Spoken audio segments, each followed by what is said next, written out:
Hey guys, Nate here with Just the Tech Tips to talk to you about our in-wall power and cable management kit. Tip number one, when you're deciding where to put your module, you want to make sure that it's hidden behind the TV. In this case, with this Echogear Max Motion mount, we've got room within the wall plate to put it here. If you have a different mount where that's not available, you could go above or below depending on where the cables on your TV are located.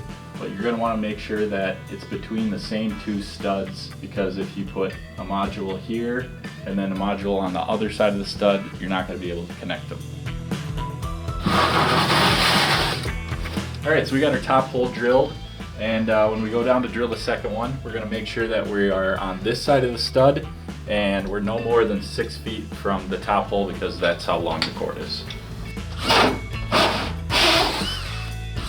The next step is to fish our low voltage cables through the wall, because it's much easier to do so with this big gaping hole than it is to have a module in there and try and fit it through this small hole and down through the wall. Here we go.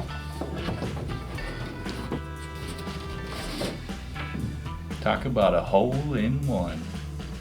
When you're fishing your low voltage cable through the wall, it's not too difficult if there's no insulation back there. If you do run into some problems, we have another video on our channel. You can go check it out in the description below. Also starring me. Oh, look at there. Right around. So when you're connecting your module to the wall, it uses these wings that will secure the module to the backside of the drywall. You want to make sure that those wings are pressed in.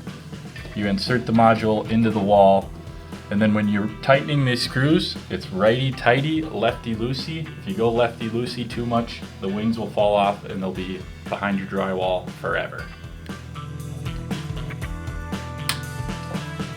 Alright, that's all I got for you today for tech tips. If you want the rest of the install, you can check out our install video. And if you run into any snags, give our customer service a call.